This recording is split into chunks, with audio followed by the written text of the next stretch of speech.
Take man. Yeah, man. Isaiah, October 5 and 6 at the National Arena. 1 weekend only. Don't you miss it. Get Sagicor School Companion Health Plan for as little as $2,540 per month. The time by Sagicor Life is 7 o'clock. CVM News at 7 Wednesday headlines, courtesy of Heart NSDA Trust, Jamaica's Human Development Agency.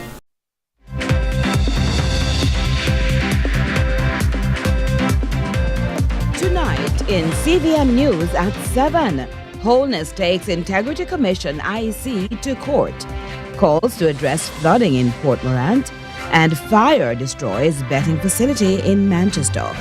Also this evening, road rage in East Hanover. Residents claim political foul play. In the business report, improving JA-UK trade. And in sports, cricket West Indies issue historic multi-year contract.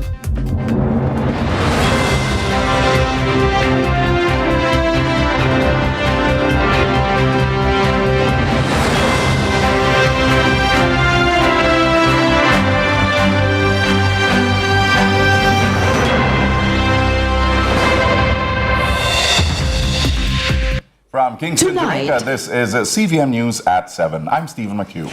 And I'm Carolyn Brown. It's Wednesday, October 2, 2024. Thanks so much for joining us.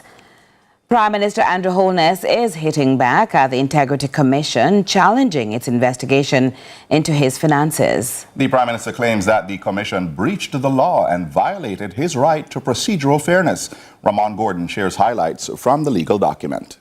Prime Minister Andrew Holness is challenging the Integrity Commission's investigation into his finances, arguing in an affidavit that the Commission's actions breached key provisions of the Integrity Commission Act and violated his right to fairness. Holness filed the claim along with 3 entities tied to him. In his affidavit, the Prime Minister contends that the Commission, through its investigators, acted illegally and unfairly when examining his 2021 statutory declaration and subsequent financial information. He argues that the Commission initiated the investigation without properly informing him of the issues under scrutiny, contrary to the Integrity Commission Act, which stipulates that subjects under investigation must be notified of any discrepancies in their filings. The affidavit revealed that the Commission's report raised questions about the Prime Minister's net worth, citing unexplained increases over a 5-year period. The IC calculated a $51.5 million increase in Holness's net worth between 2017 and 2021, with a $4.4 million discrepancy identified for the year ending December 2021. The Commission suggested that the growth in net assets of companies owned by Holness and close family members warranted further examination. Holness, however, maintains that the Commission failed to provide him with an opportunity to address the concerns during its review process. According to Holness, the Commission's actions were part of a larger effort to paint him in a negative light, and that its report was crafted in a way that invited public suspicion and odium. These are just some of the breaches which the Prime Minister believed invalidate the Commission's report, calling for it to be struck down in court. And the debate surrounding Prime Minister Holness's legal challenge to the Integrity Commission Act and the Corruption Prevention Act continues to stir controversy across the nation. With significant implications for anti-corruption efforts, some are questioning the motive behind the Prime Minister's actions. Well, Ramon Gordon also checked the legal pulse, exploring insights on the potential impact of those developments on Jamaica's fight against corruption. Ramon? At least one legal expert is raising the alarm over legal action filed by Prime Minister Andrew Holness, which seeks to dismantle key provisions of Jamaica's anti-corruption framework. Attorney Clyde Williams describes the move as troubling and cautioned of the possible implications for cases of illicit enrichment currently under investigation. They will all fall away, and all public servants would now know that they are at large to steal and plunder public resources. It's as simple as that. The Prime Minister has requested the Supreme Court strike down sections of the Integrity Commission Act and the Corruption Prevention Act, both laws passed under his administration.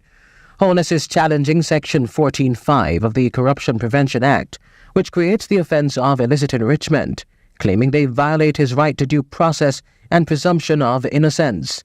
Attorney Williams provided his perspective by way of analogy. So the whole idea is that when you send your declaration of income and assets, and we recognize, for instance, that over the last, say, 2 months, you've earned $20 million. But we see a declaration of $300 million. So it raises a question as to disproportionality between what you earn and your assets. The Prime Minister argues that this provision imposes a reverse onus, meaning he would have to prove his innocence, which he claims is unconstitutional and breaches his right to due process. Why we have the reverse burden is because it's difficult, given their positions of power, authority, influence. It's difficult to find out if they are really involved in illegal activities. Speaking with the CVM News, Williams pointed out that the Prime Minister's sudden challenge of these laws raises concerns about the government's commitment to transparency, especially since these statutes were originally enacted under Holness's leadership. We need to keep our eyes open. Remember, this law is passed in 2017. Now it's 7 years now. This is the very first time that the Prime Minister has been investigated under this law to this point. And in the very first time that this is happening, the Prime Minister's take on it is that strike the law down. It seems to me that if it hadn't targeted him and he hadn't been investigated by the powers under the Act, we wouldn't be hearing that the law must be struck down. The opposition was blocked from moving a motion of no confidence against the Prime Minister in the lower house on Tuesday. The government supermajority accused it of grandstanding. The Integrity Commission has yet to issue a statement following word of the suit. Ramon Gordon for CVM News. In other news, an off-track betting establishment in Mandeville, Manchester was engulfed by fire on Wednesday morning. The blaze reportedly gutted the top floor of the building, burning through a significant portion of the structure. More from Britannia Witter. An early morning fire destroyed the off-track betting facility located at the intersection of Manchester Road, Ward Avenue and Perth Road, resulting in an estimated losses of $30 million. Reports are that the Manchester Fire Department received a call about a conflagration at approximately 1:50 a.m. 2 units were dispatched to the scene. A third from Christiana assisted in addition to 17 firefighters with extinguishing the flames. We attacked the blaze with 2 jets. After everything was cooled down and we started our assessment, we realized that everything was totally lost. We have not yet been able to ascertain a loss figure because the investigations are incomplete. We have our investigative branch from Kingston. They're on their way en route to the scene for further investigations to continue. But we have not yet concluded the original cause of the fire. As for the appliances inside the building, well, there were a lot of off-track betting machines. They had television sets for the games, and there were a lot of machines and everything that was encompassed inside the building on the upper floor. While investigations are ongoing, the cause of the fire remains undetermined. No injuries were reported. Britannia Witter, CVM News. And a story out of St. Thomas with life-threatening implications. The build-up of floodwaters in the town square whenever there's a heavy downpour affects regular commute and forces some business owners to temporarily halt their operations. Courtney Lewis shares that report. Several businesses were temporarily closed, traffic detoured, and pedestrians forced to find alternative walkways following the flooding of Port Morant Square. The square, a gateway to 3 divisions in the constituency, is transformed into a pond of knee-deep floodwaters whenever it rains. The floodwaters, which are the convergence of runoff from gullies, drains, and a river, is crocodile-infested, according to councillor for the division, Dinsdale Smith, who says an immediate fix before it becomes life-threatening is needed. Caretaker for Eastern St. Thomas, Rosemary Shaw, who is equally frustrated with the situation, is calling on the National Works Agency, NWA, to intervene. This is not fair to the people of Port Morant and its environs. I am sure that you have gotten complaints. Even yesterday, this situation here, persons could not have passed. And I'm wondering, where are the engineers? Where is the government? Where is the supervisory body, the National Works Agency? This is untenable. And I am calling, we need action now. Smith says drivers have been forced to take alternate routes, which she explains are also in deplorable condition. So we need that kind of a maintenance to ensure that even the alternate route can work. Otherwise, we will be in dire trouble the next time around. The Harbour Head Road on the other side where they drive is a mess. Potholes that are as deep as your knees, and we are having to have individuals and private citizens fill those potholes. Zero maintenance in years and ages. We must get some action now. The authorities are being called on to play their respective roles to ensure the citizens can return to normalcy soon. Courtney Lewis for CVM News. Some news on education now. Concerns over teacher shortages came to the fore in Parliament this week. However, Education Minister Favour Williams shifted responsibility to schools, saying they must take the lead in reporting staffing gaps as the ministry continues to push forward with its education reform. Ramon Gordon reports. Education Minister Favour Williams has placed the responsibility on schools to report staffing shortages amid ongoing concerns about the adequacy of teachers across the island. Speaking in Parliament on October 1, Williams responded to opposition spokesperson on finance Julian Robinson, who raised the issue after citing a memo from Cornwall College dated September 11. It refers to an acute shortage of teachers for English language, biology, mechanical technology, and as a result, they have had to significantly reduce those classes because they simply can't deliver education without those teachers. While Williams acknowledged the concern, she emphasized that schools must inform her ministry about their staffing needs. I wish I had the number here with me about the new teachers that we've welcomed in the system. I know it's over 700 new teachers that we've welcomed in the system. Yes. In different schools, there may be a gap for a particular subject area. We love for our schools to flag it to us because it is at the school level that teachers are hired. Concern over educator complements come as the ministry continues to implement recommendations from the Jamaica Education Transformation Commission's 2021 report. The Education Transformation Oversight Committee, ETOC, is monitoring progress, with the ministry revealing that 91 of the 104 recommendations are currently on track. Together, we see the urgent need to improve the fundamentals in literacy and numeracy so that students' mathematics and English scores can improve. For the April 2024 to March 2025 period, the ministry has advanced work on 130 recommendations spanning areas such as early childhood education, teacher training, and technological integration.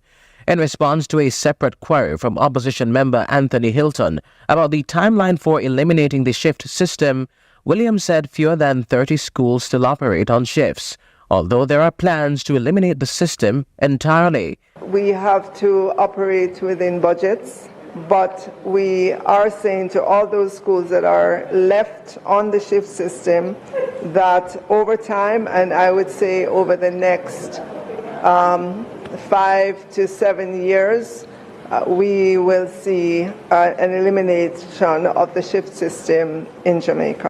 Despite progress in some areas, Williams admitted there were still challenges, particularly in teacher enumeration.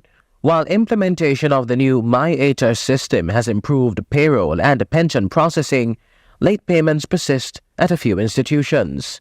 Efforts are currently underway to remedy that matter. Ramon Gordon for CVM News. Lots more to come from CVM News at 7 after this break.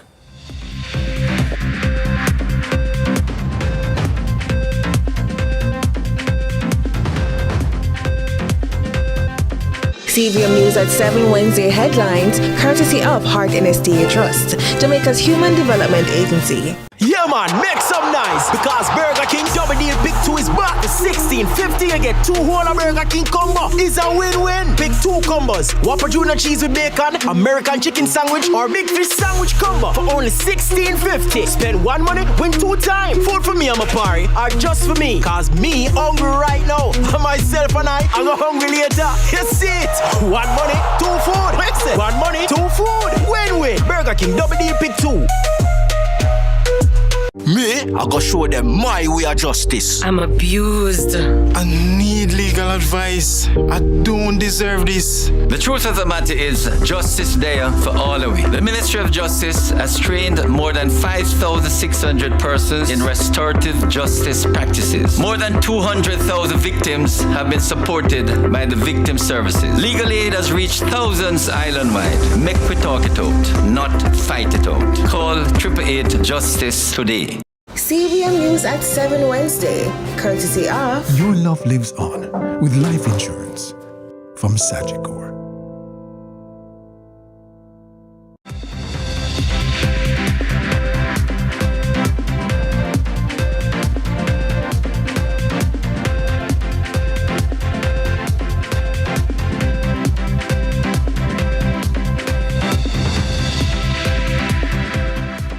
Welcome back.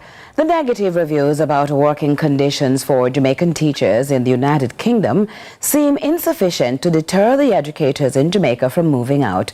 Stakeholders are again signaling the government to address the issue of teacher migration, emphasizing the impact on the nation's schools. Courtney Lewis tells us more.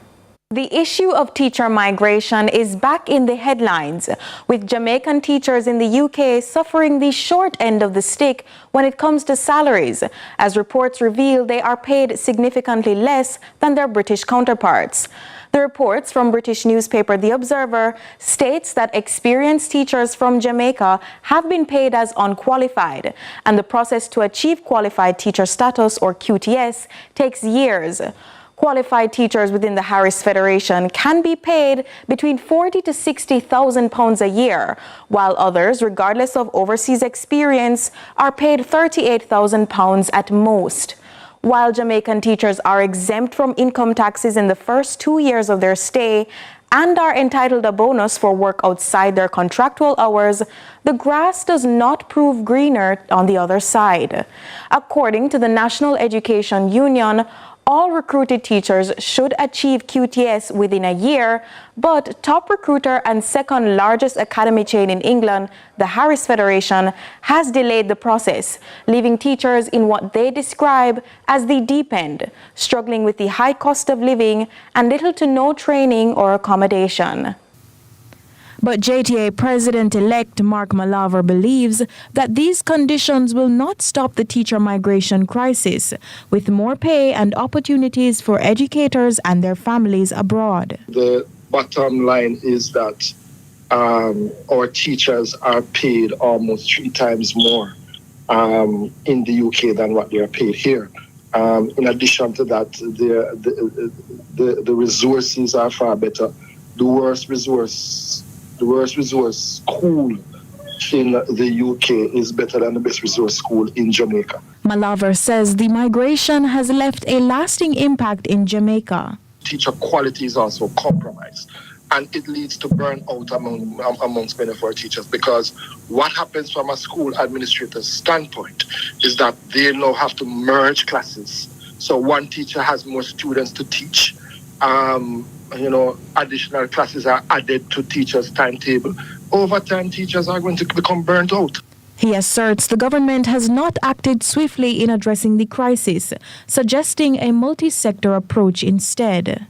Maybe there is a need for a task force to look into the issue of teacher migration and treat with the issues that are there. The band-aid solutions are not going to work. He also believes that a decline in academic performance at the CSEC level can also be attributed to the crisis, undercutting the blame given to the COVID-19 pandemic. When teacher migration increases, on the face of it, it seems to lead to a decline in student performance at the CSEC level. It requires more investigation, but I think we are past the point where we start to blame the failures of our education system on COVID-19. Courtney Lewis for CVM News. Opposition spokesperson on health, Dr. Alfred Dawes, is raising concerns over what he considers an unreasonable guarantor requirement for students applying for the Barry Wendt Scholarship. The government and the health ministry are being called upon for an urgent review. Adrian Williams has this report.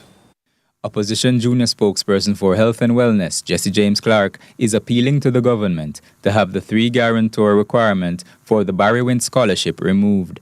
In a recent discussion, he explained that while the deadline for scholarships has been extended to October 18, most students have been at a standstill and finding it difficult to secure guarantors. The scholarship, which requires guarantors as a means of bonding students, is deemed unreasonable by Clark, who says guarantors usually opt out of these agreements due to their intrusive nature. He is asking the government to consider alternatives. We don't have a problem with bonding the students. We expect that. But I'm saying, let the responsibility lie solely on the students. And there are many ways you can go about ensuring that. You can put flight restrictions on the students. There are many different ways you can go about doing it to ensure you get back your money from the students or you get back service. But to let their future be dependent on them finding somebody willing to put up that type of collateral for them is really unreasonable, especially for those persons. So if you really want to target your underserved population, it's not reasonable for you to ask them to come with 3 guarantors. The problem that we have had with guarantors in the past is that persons have a difficulty getting people to sign up to become guarantors, and the intrusive nature that of the application for the requirements to become a guarantor too as well. Many persons don't want to go through all of that. While expressing his gratitude for the assistance the grant has provided for students, he's also asking the government to increase the monies allocated to students who are doing more expensive courses. We are thankful that students would have received some funding. So, for example, if you're a dental surgeon student and your school fee is $2.5 million, you would have received $1 million from the government. Now that leaves you with a balance of $1.5 million to pay, plus accommodation, plus food. And if it's medicine, it's even more. You're left with $2+ million to pay. Now, somebody who can afford to find $2.5 million per year maybe did not need the scholarship in the first place. So if you're really trying to target your underserved population, the amount of funding that you're providing is not adequate currently for those persons who have that large school fee to pay. Clark says, with the shortage of healthcare workers currently, improving this situation is a good way to bolster the economy. Adrian Williams for CVM News. The tourism sector is rejoicing over the announcement of an additional 30,000 seats to come in a matter of weeks, courtesy of JetBlue. But that's just part of the good news the sector shared recently, as new airlines are hopping on board as well. Trisha Gay Kelly has that story. With winter fast approaching, Jamaica's tourism industry remains hopeful the gifts of the season will soar above their expectations. And though in recent times, airlines like JetBlue had cut back on the number of flights coming to the region, the airline has added more seats for Jamaica. That's according to senior advisor and strategist in the Ministry of Tourism, Delano Sivrite, who says this move will have a positive impact on the sector. Jamaica is going to benefit from 30,000 additional seats out of both New York, John F. Kennedy and Fort Lauderdale into Jamaica by JetBlue. We'll see as many as 9 flights per day from New York into both Kingston and Montego Bay, and up to 9 flights per day from Fort Lauderdale into Kingston and Montego Bay. Added seats means more flights going in and out of the country. He explains there are also additional routes and airlines coming. We'll also benefit from increased frequencies by JetBlue out of Boston into Montego Bay for the winter season. Beyond that, Jamaica is fully covered in the tri-state area. We have new flights by Avelo Airlines. This is their first international flight, and they'll be operating flights from Hartford, Connecticut to Montego Bay. Sivrite believes it's a great move for Jamaica as the sector now has additional flights coming out of major cities in the United States. Beyond that, United continues to service with 2 daily flights from Newark, New Jersey to Montego Bay. And of course, New York's John F. Kennedy continues to have non-stop services by American Airlines, Delta, JetBlue, of course, and Caribbean Airlines. So Jamaica is really fully covered when it comes to air travel in and out of the tri-state area. Earlier this year, JetBlue cut over 20 flight routes in the US and the Caribbean and added over 10 new routes to increase the airline's profits. Trisha Kelly, CVM News. And CVM News at 7 will continue in a moment.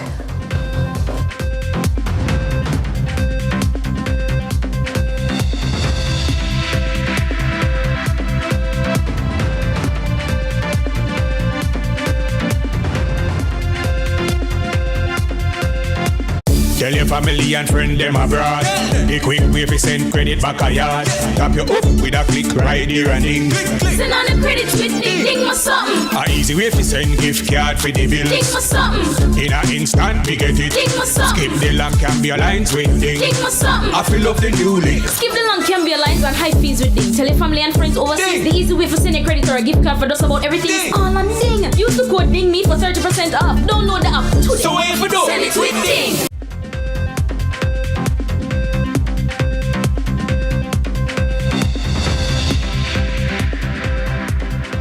Welcome back. We now have the Business Report with Joel Crosskill.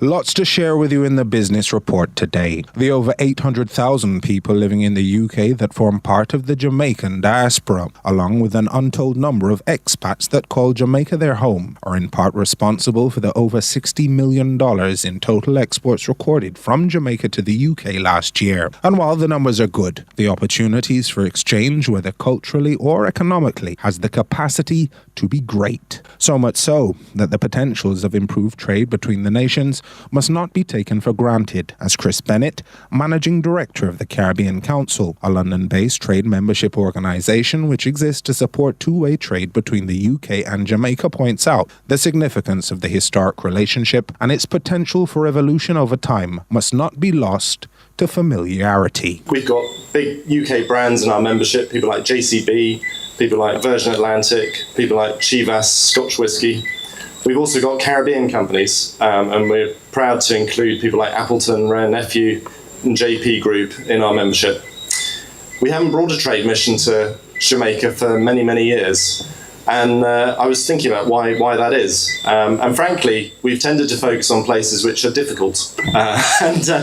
We've gone to Haiti, and we've been to the Dominican Republic, and we've been to El Salvador, but Jamaica wasn't on the list. And why is that? Well, why would you need to bring a trade mission to Jamaica? Jamaica is a first cousin. It's so close, it's so familiar. We have family ties, we have legal ties, we have all sorts of cultural and close relations.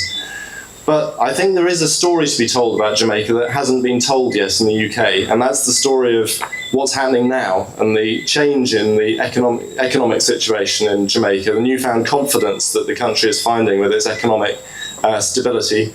The IMF reports of future growth stable through till 2030, stabilisation of the dollar, and this hard-won economic stability that really is developing a whole new platform for investment and attracting a whole new calibre of companies that are interested in looking at opportunities in Jamaica, both from an investment point of view and from a trade point of view. British High Commissioner to Jamaica Judith Slater explained to those gathered in the Windrush Garden during the recent reception for the UK trade mission to the island the renewed impetus behind the engagement. You'll be very well aware that there's a new government in the UK who came in with a landslide in July, a landslide victory, and their top priority is growth. Anytime a British minister gets on his feet and speaks anywhere around the world, it's all about growth. So this is our small contribution to that agenda. The only way the UK can grow, in the same way that the only way Jamaica can grow, is through exporting. So we want these businesses who are with us on the mission to successfully come and export, but also to forge partnerships to help Jamaican companies going the other way. It's all about those synergies, that two-way trade and investment. State Minister in the Ministry of Foreign Affairs and Foreign Trade, Orlando Turlong, notes the desire for growth and partnership is something that's reflected by political leadership on both sides of the Atlantic, mentioning the Prime Minister's current official visit to India, where he met with Prime Minister Narendra Modi, seeking just that. We have a government that believes in growth. We also have a government that believes in empowering the human capital, empowering the people, so that when industry leaders, global leaders look outwards for expansion and growth and development, they can say yes. When the rest of the world says that we have never seen a more stable Jamaica's economy, we should listen. We live in a Jamaica which has been noted in global papers that Jamaica is a mini superpower within the region. Jamaica was once a leading exporter of bananas and, of course, sugar to the UK in the past. However, State Minister Terrelong did not shy away from reminding those gathered that the potential of Jamaica's greatest export, its people, is being stymied by current visa requirements to the UK. As it relates to trade in services, it is hoped that before long, the negative impact of the UK's visa regime and as it relates to access to the UK will be changed, and that more Jamaican services and suppliers will be able to extend their businesses in the UK as well. The matter of securing a visa waiver for entertainers, business suppliers, manufacturers remains a high priority in our engagement with the UK government. And that was your business report. I'm Joel Crosskill. And we take you to the break with the market summary.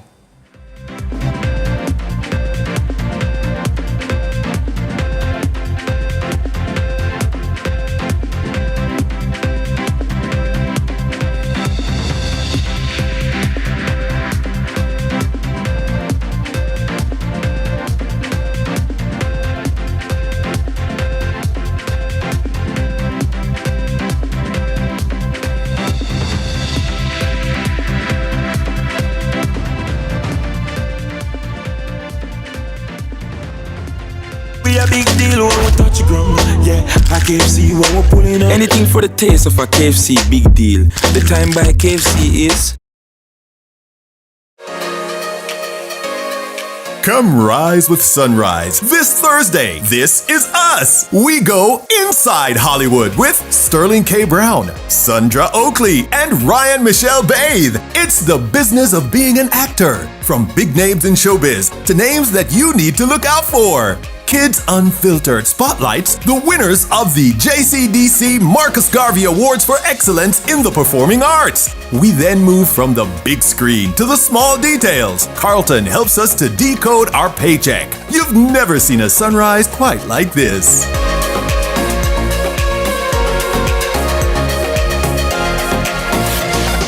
Father, what you doing again? Writing the opera Isaiah. Isaiah? Jamaican opera, master. Jamaican opera? Yes. It's about the greatest of prophets. When is it going to be? 5th and 6th of October. One weekend only. Where can I get my ticket? You have to check social media, master. Social media? Social media. What, Father, you got high-tech, man? Yeah, man. Isaiah, October 5 and 6 at the National Arena. 1 weekend only. Don't you miss it.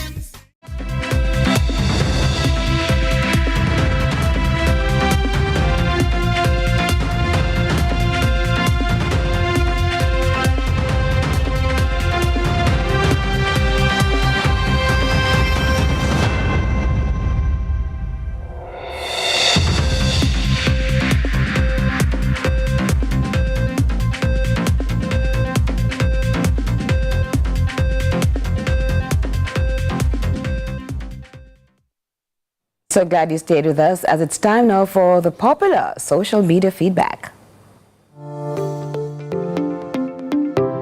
So, what's trending in our local social media spaces? Isat Buchanan has been selected by the People's National Party, the PNP, as their candidate for East Portland in the next general election.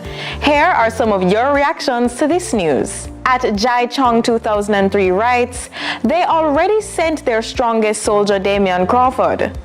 At Sharon Moore shares, if the goat man never get it, I don't know how you plan to get it. At Born Rebel says, love him, but he won't beat Vaz. At Steve Williams comments, wonder if him consult with Damian. At Jasen Mikom posts, ISAT gonna put Ann out of action. Vote ISAT. At Raindrops adds, With the influence and publicity he received via Vybz Kartel's trial and the way how Jamaicans tired of the green side, it's a strong possibility. Remember, Jamaicans nah itch for switch once a good money spent down there. At Jodian Barrett writes, one thing with ISAT, him back strong. Me like that theme, no shame and him full of confidence. You shall succeed 1 millennium. And that's what's trending online today. Continue to share